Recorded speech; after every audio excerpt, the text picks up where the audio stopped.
বৰপেটাৰ ধৰ্মপুৰত ৰাইজে কৰায়ত্ব কৰে 4টা গভাইট চোৰ।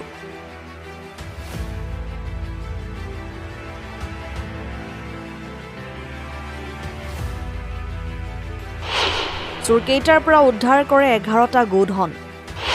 ধৃত চোৰকেইটা কুকাৰপাৰাৰ জৈনুদ্দিন, মহিৰুদ্দিন, আমিৰ হামজা আৰু আব্দুৰ ৰফ। হাতীমৰা পাহাৰৰ পৰা গৰু চুৰি কৰি ভুটভুটি নামেৰে আহি থকা অৱস্থাত নিশা চানমিয়াৰ তৎপৰতাত স্থানীয় লোকে কৰায়ত্ব কৰে চোৰকেইটা।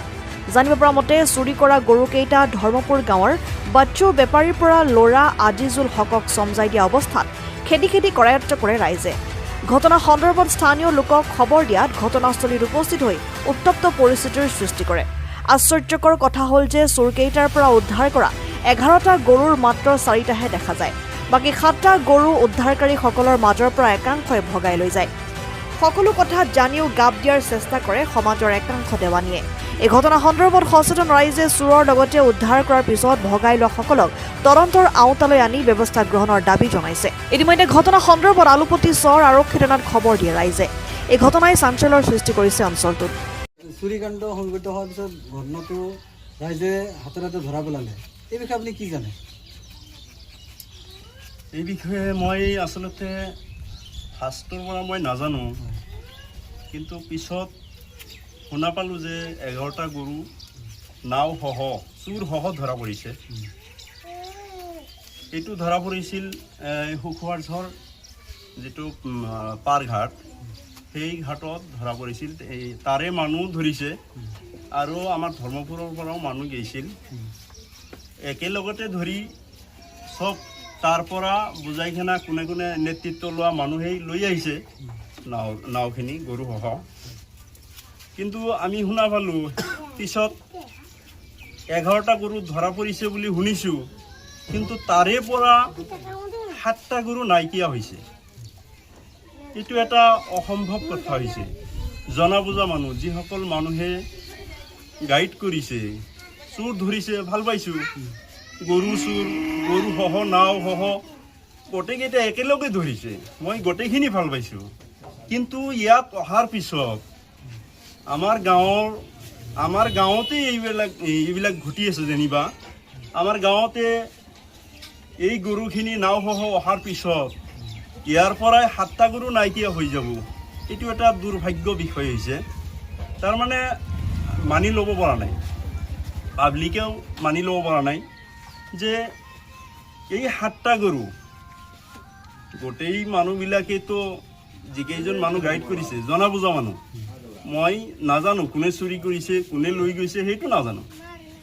মোৰ এটাই দাবী, এইটো এটা আমাৰ গাঁৱৰ বদনাম, দেশৰ বদনাম, জাতিৰ বদনাম। এই বদনামৰ পৰা আমি পৰিত্ৰাণ পাবলৈ হ'লে আমাৰ এই মানুহবোৰৰ স্বভাৱ পৰিৱৰ্তন কৰিব লাগিব, যাতে এই যে এজনে চুৰি কৰি আনিছে সেই চোৰৰ পৰা আকৌ তাৰ পৰা গৰু চাইড কৰা মানে কি, এইটো নিজেও চুৰি কৰাই বুজায় না। ৰক্ষকেই ভক্ষক হৈ আছে। গতিকে আমি সমাজ সচেতন মানুহবোৰে যদি এনেকুৱা হ'বলৈ দিওঁ, এইটোতো বেয়া কথা ন। মই এইটো সমৰ্থন নকৰোঁ। আমি প্ৰশাসনক এটাই দাবী জনাওঁ, আমাৰ আলুপতি আৰক্ষী থানাৰ ভাৰপ্ৰাপ্ত বিষয়া আছে, তেখেতক মই বিনম্ৰভাৱে অনুৰোধ জনাইছোঁ, ৰাইজেও অনুৰোধ জনাইছে যে এই 11টা গৰু সহই উদ্ধাৰ হ'ব লাগে। যিকেইজনে ইয়াৰ পৰা ভাগ বতৰা কৰি লৈছে, মই ভাবোঁ এখেতেও চোৰ, এখেতকো আইনৰ আওতাত আনি শাস্তি দিব লাগে। ঘটনা সংঘটিত হৈছিল, এই বিষয়ে আপুনি কি জানে? তাৰমানে মই পুৱাই আহিছোঁ, মই শুনা মতে আমাৰ BDP আছিল, তাৰপিছত আমাৰ গাঁৱৰ ডেকা চাম বয়সীয়াল সকলোৱে আছিল আৰু কি আপোনালোকৰ। তেওঁলোকে গোপন সত্ৰৰ পমখেদি শুনা পাইছে যে আজি গৰু আহিব, চুৰি কৰি গৰু লৈ আহিব, নাও লৈ আহিব। গতিকে আহিছে, আমাৰ ইয়াৰ পৰা নাও লৈছে, 3-4খন নাও ফিট কৰিছে। ফিট কৰাৰ পিছত চাৰিওফালৰ পৰা এই নাওটোক এটাক কৰিছে, আক্ৰমণ কৰি চোৰ সহ গৰু সহ পাব্লিক সহ সিহঁতক ধৰিছে আৰু কি। কিমানজন চোৰ আছে?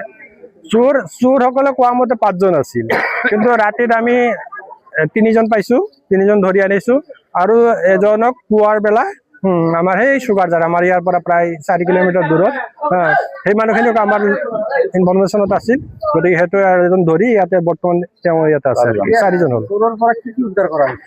চোৰৰ পৰা আমি বৰ্তমান উদ্ধাৰ কৰিছো 6টা গৰু সিহঁতে কোৱামতে 11টা গৰু বোলা আছিল এতিয়া আমাৰ উদ্ধাৰিত হোৱা মালখিনি মাত্ৰ 6টাহে পাইছো আৰু কি নাও আছিল আৰু এখন নাও আছিল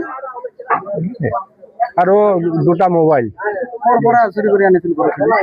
চেনিমাৰীৰ পৰা আমি ইয়াতে স্থানীয় কোনো ব্যক্তিৰ লগত কোনো বুজাবুজি সিহঁতে কোৱা মতে ইয়াৰ বেপাৰী আছে বেপাৰীৰ লগত কণ্টাক্ট হৈছে তাৰমানে আইজুল নামৰ এজন বেপাৰী আছে বেপাৰীৰ লগত কণ্টাক্ট হৈছে ই বোলে গৰুখিনি ল'ব বুলি চোৰে কোৱা মতে আৰু কি যিহেতু দীৰ্ঘদিনৰ পৰা এটা অভিযোগ আছে এইখিনি অঞ্চলত এই বিষয়ে আমি কি ক'ব?